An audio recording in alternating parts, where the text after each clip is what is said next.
સોમનાથમાં આંગણે ભક્તિ, શૌર્ય અને સંસ્કૃતિનો ત્રિવેણી સંગમ. વડાપ્રધાન નરેન્દ્ર મોદીની પ્રેરણાથી યોજાશે સોમનાથમાં સ્વાભિમાન પર્વ. ગુજરાત સરકારના પ્રવક્તા અને પ્રોટોકોલ મંત્રી જીતુભાઈ વાઘાણીએ આજે એક પત્રકાર પરિષદને સંબોધન કરતા જણાવ્યું હતું કે વડાપ્રધાન નરેન્દ્ર મોદીની વિઝનરી નેતૃત્વ હેઠળ સમગ્ર દેશની આસ્થાના કેન્દ્ર અને પ્રથમ જ્યોતિર્લિંગ સોમનાથ ખાતે આગામી તારીખ 8 થી 11 જાન્યુઆરી દરમિયાન ભવ્ય સોમનાથ સ્વાભિમાન પર્વની ઉજવણી કરવામાં આવશે.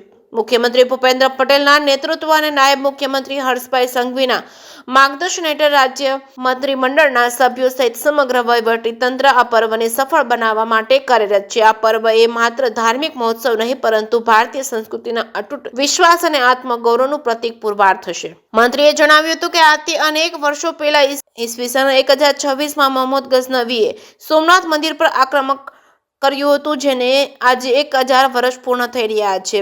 આ સાથે લોખંડી પુરુષ સરદાર વલ્લભભાઈ પટેલે સોમનાથ મંદિરના જીર્ણોદ્ધારને જે સંકલ્પ લીધો હતો તેના પણ 75 વર્ષ પૂર્ણ થઈ રહ્યા છે. આ ડબલ સંયોગના અવસરે સમગ્ર દેશ સોમનાથના શૌર્ય અને સંઘર્ષના ઇતિહાસની યાદ રાખી તેને માટે વડાપ્રધાન નરેન્દ્ર મોદીના માર્ગદર્શન હેઠળ સોમનાથ સ્વાભિમાન પર્વનું ભવ્ય આયોજન કરવામાં આવ્યું છે. જે કે સિંહ ગુજરાતી સાથે મહેશ વાજા, સોમનાથ.